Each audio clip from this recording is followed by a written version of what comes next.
Welcome to The Buzz, where we dissect some big scientific issue, especially if it relates to your brain. We try to blow our minds about the nature of our minds with the one and only Professor Joel Pearson, neuroscientist extraordinaire who runs the Future Minds Lab at the University of New South Wales. Joel, welcome back to the show.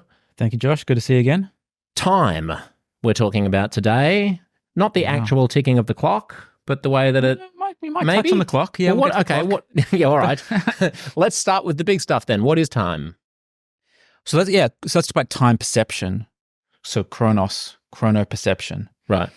And so where to start with this? So when we think about the senses, the five senses, we have ears and eyes and things, and we perceive time, but we don't have sense organs for time.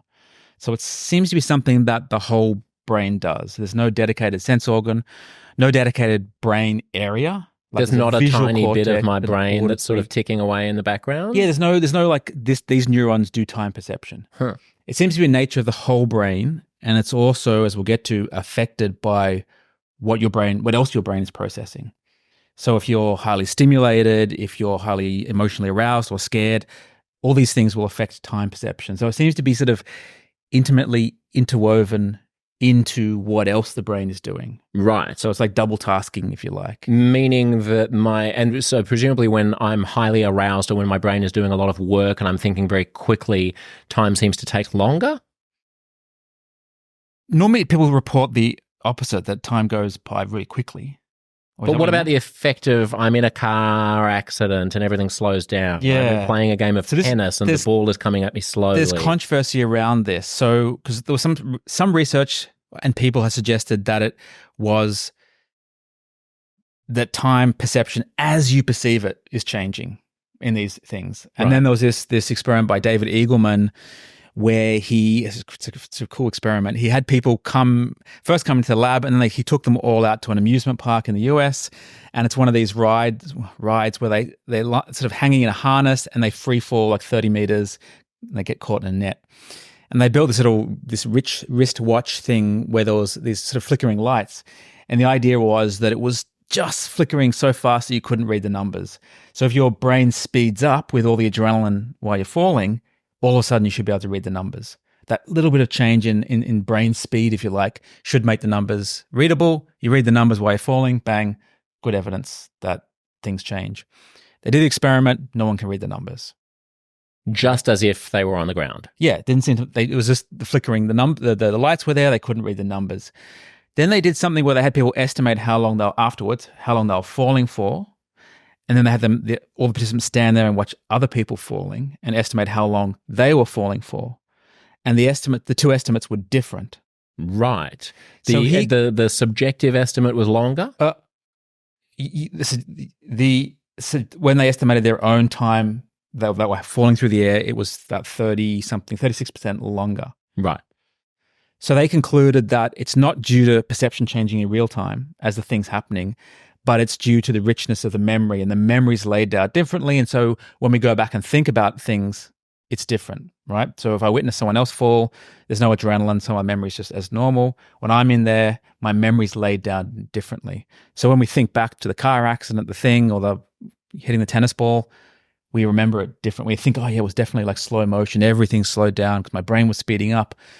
But their conclusion is that, it's not. It's just a trick of memory. That isn't my ability to hit the tennis ball evidence of the fact that something is operating faster in my brain than it would be if I was just looking out the window daydreaming? Not necessarily faster. And this is where it's evidence that things are happening, that we're living in the past. So we're going to get into this in a second. So your brain's making predictions and it sees the tennis ball or the cricket ball coming, let's say, and it's making a prediction. It doesn't have to wait for it to be here. And then, so you already start moving the racket and it's making that prediction before it happens. So that ties into research where you can manipulate something in the lab and you can have an event that happens sort of first and then an event that happens after it in time. And this event that happens after can change your perception of the event that happened before it. Do you mean that in the act of hitting the tennis ball, I'm changing my memory of where the ball was a millisecond ago? Or that after you the could tennis be. match? Yeah. So the example I was just talking about was more like a specific setup in the lab where you can have things that happen after an event affect the event, which seems to break physics. Like, such as what? What's the kind So of you can lab have like a experiment that flash shows and a that? thing moving on the screen and a flash and another flash. And the second thing, we're talking like 100 milliseconds, Yeah. will affect the first thing, right? Which In what seems- way? It will change where you saw it or when you saw it, or change. It'll merge with it. You can do different things. Can you describe a specific example of an experiment? There's something called the flash lag illusion, where you can have like a rotating thing, and a thing will flash, and your alignment will get messed up. What's another? There's some other.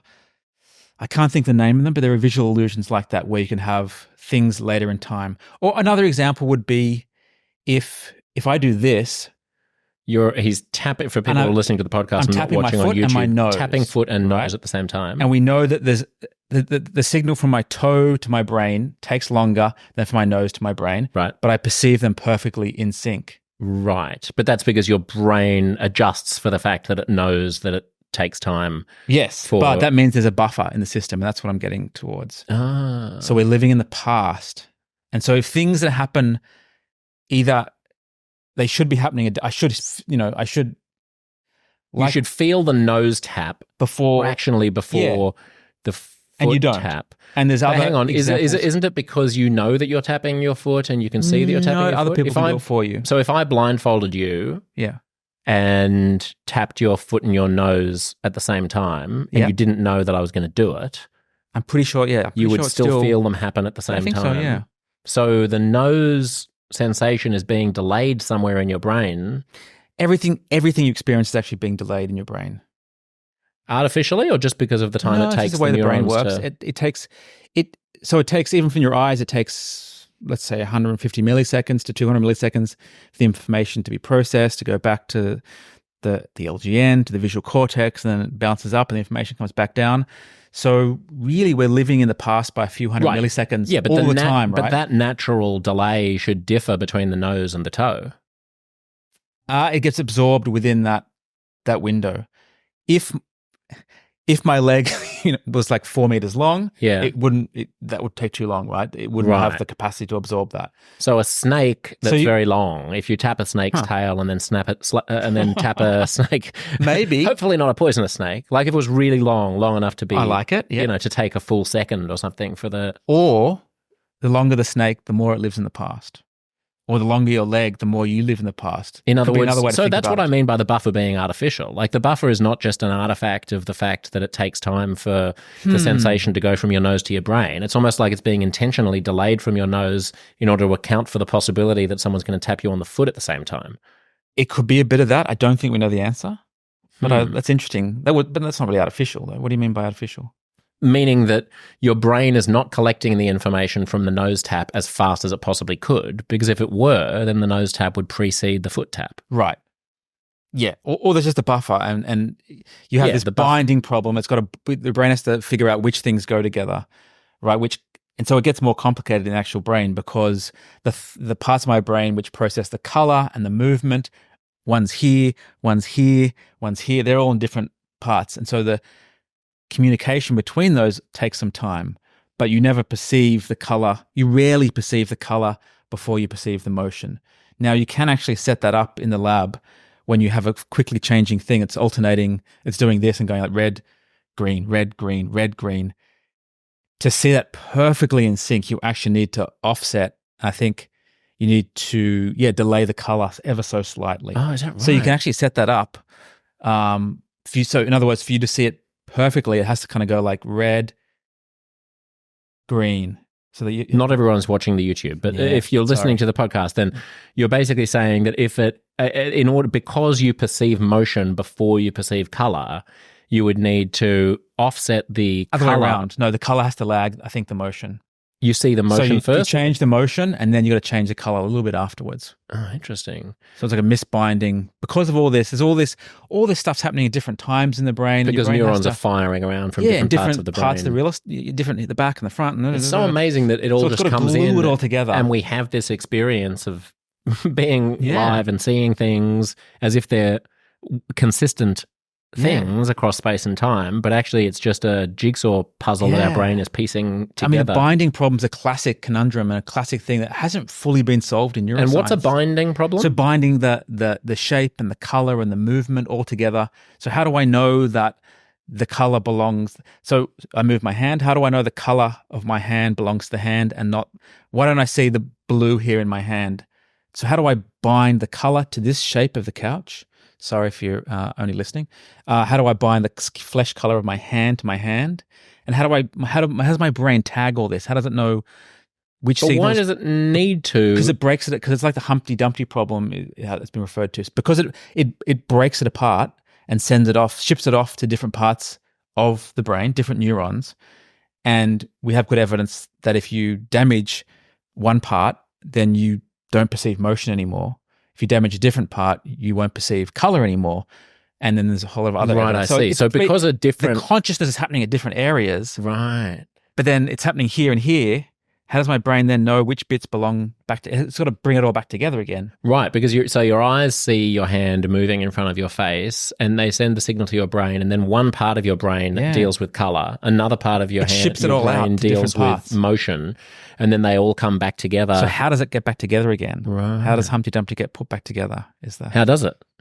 So there's different theories. One is like that your brain tags the activity with different frequencies, like 20 hertz or 10 hertz, or like this sort of oscillations of the neural groups of neurons. Another idea is that all the information goes up this hierarchy to these different areas, and then it has to feed back down to these earlier hub parts of the brain, primary visual cortex we'll call it, and that up and back down again, and then this hub thing glues it all back together. Or a combination. It's complicated. How do we get AI to know about it? Does that give us any insight into how our brains work when we try to figure out how to teach a computer to know the difference between an object that's moving that retains its color and an object that's moving that changes its color? Yeah, that's an interesting question, because I mean, when the big revolutions in AI stuff started happening, people were really trying to model the AI, these neural nets, these learning were based on neurons in the brain. And they're largely still black box systems in that we don't know. It's really hard to look under the hood and see how the AI is learning. But I think we can to a certain degree. So that's it's presumably extrapolating from all of the data that it's ingested, which is presumably part of what we do as well, right? It's like, it reminds me a bit of what's the test with the dummy hand where the people touch the hand that's not actually theirs and it's behind a mirror? Yeah, so you put your hand in a box. I guess it's not going to work well for just people on audio. Just describe it. So you put your hand in a box, and then you have a mirror, and the mirror can make. There's different versions of this. You don't see your own hand, and you can put a rubber hand there, and you can set it up so the rubber hand, because the mirror looks like it's where your hand is. And then you can do extra things like you touch. You used to say you stroke the rubber hand, and then someone strokes your hand perfectly in sync.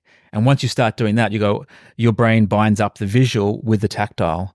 So it's like, oh shit, this thing, like I can see the brush touching the rubber hand, and I'm feeling it. It must be my hand. And then if you like stab the hand or hit it, like you really freak. You think it's your hand being hit with a hammer. And isn't it also the case? People really freak out. But more than that, isn't it the case that you can stop stroking the feather on your real hand and continue stroking the rubber hand, and you'll keep feeling the feather? I thought that was the punchline to the test. This kind of thing is used as a treatment for people with phantom limb syndrome. So it's people with a missing hand, missing arm. And what will happen sometimes is they'll get the sensation that their hand's in a fist and their nails like pushing into their hand, and it's quite uncomfortable. It's like they feel like they're making a fist as hard as they possibly can, and it hurts. But there's no hand there they can't do this. They can't release the fist because there's no, they don't have an arm. But if you do this mirror trick, and you do it with your other hand or with a fake hand, and then you do this release and you make it look like it should be where the missing hand is, people get relief from this. Huh. It's like tricking your brain, and it thinks for a moment that the missing hand is there, and it's opening. And that's a really fascinating thing. This is why I'm interested in whether or not the eye and toe tapping depends on your seeing the toe tapping, because I can understand I don't know that the if answer to you that, can see it, that your brain, much as the phantom limb experiment shows, your brain will coordinate the feelings with what it can see is supposed to be happening. But if you were blindfolded and you didn't know, maybe that coordination wouldn't take place and they wouldn't feel like they're exactly the same. Someone needs to do that experiment. You need to do that experiment. Well, maybe it's been done. I'll look into it. I'll get back to you. How much credence do you give on the watch with numbers experiment? There's that ride, right? The ride where you go up and you go chugga, chugga, chugga, chugga, chugga in a seat up to the top of a tower, and then you get released and you go falling down. It's funny you mentioned that one, because I was doing a podcast for Nova Podcasts a couple of years ago called The Rush, which I think people can still hear, which was 8 episodes about the ways in which our brains get a rush from some extreme activity. So one episode was about sex, one episode was about drugs, one episode was about adrenaline. And for the adrenaline, and you have to take drugs and have sex. Well, I didn't actually. Sadly, I was unable to take recreational drugs for the purposes. But I did go to a Japanese sex dungeon and get like strung up by a. I mean, I wasn't engaged in actual sexual activity, but is this audio or with visuals? This was audio, thankfully. This was an audio podcast, and like a Japanese bondage master. She like strung me up in like leather straps and hung me up. Okay. Yeah, it was amazing. Anyway, one of the experiences that I went through was we rented out Dreamworld on the Gold Coast, which is a big amusement park, for an hour before it opened one day. And we flew up there and they did that ride with me about 10 times in a row. With just me on the ride. And I was strapped up with a GoPro and strapped up with like to see what my physiology was doing in those moments as you're just about to be released, and then what happens when you're dropped. And I remember, I hate those rides. I love roller coasters, but because I love the feeling you go up and it's just you go up and then free fall down. Yeah. Like I like a roller coaster because I like feeling like I'm a bird, but I don't like my gut just being up in my mouth and feeling like I'm going to puke because I'm just falling. And I certainly don't like the moments before the free fall where you're just waiting, gazing out over the vista of the Gold Coast, like anticipating when it's going to happen. Any second now, any second now, any second now. And afterwards I got down and I said to the operator, it's ingeniously timed how long you have to wait up the top before you get released. It's like just long enough that it's uncomfortable. It's like just long enough that you really feel antsy and frightened because you expect it's going to happen at any moment. And the operator said, funnily enough, the amount of time that you're waiting at the top is 0.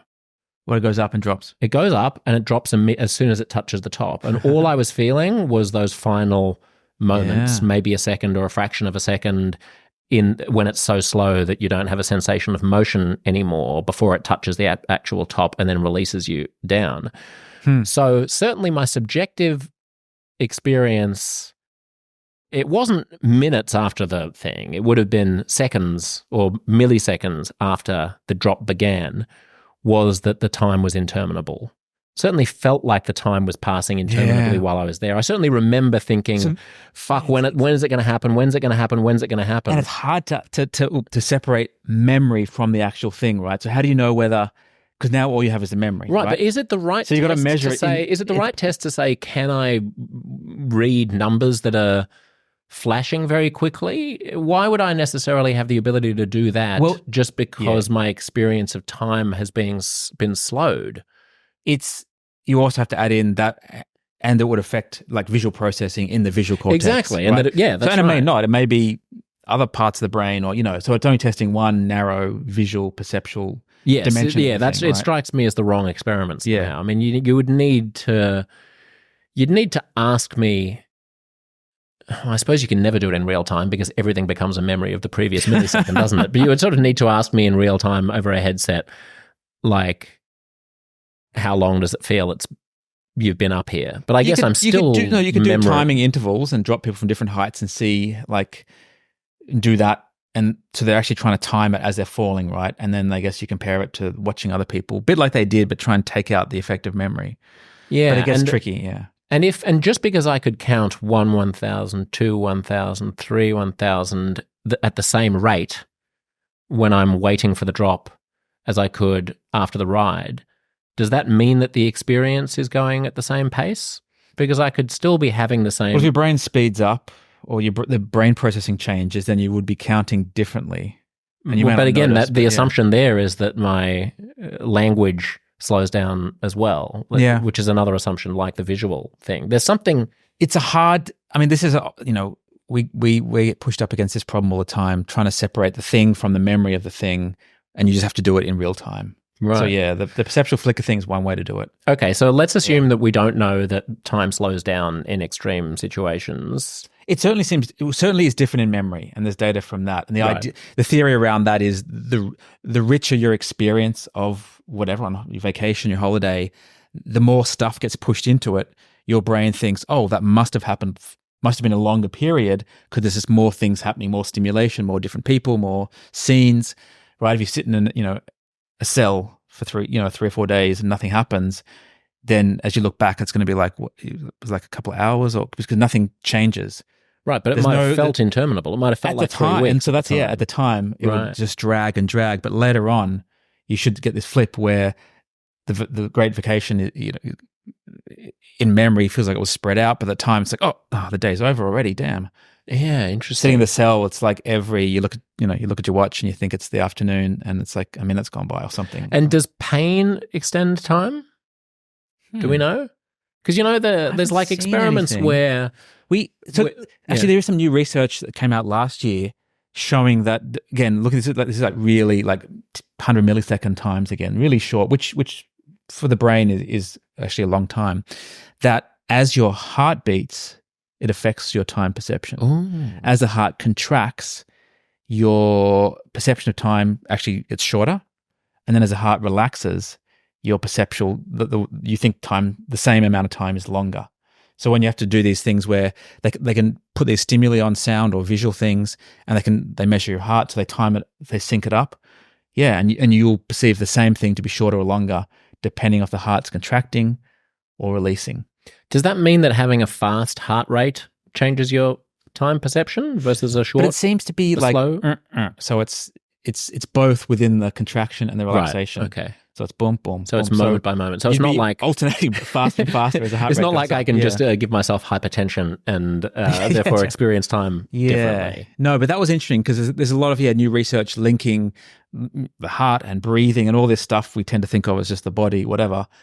It does affect cognition, thinking, time perception. Yeah, so there's more links with that than we originally thought. Yeah. I remember there being a study about how if the final moments of a painful procedure are not painful, then you will have a more favorable perception. Like I think it was Kahneman who just died. Yeah, just died. Yeah.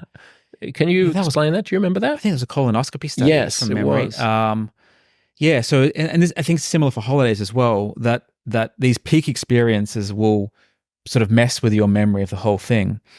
And let me just remember how the study goes. They actually had participants in a colonoscopy as part of the study, and it's the last like few minutes.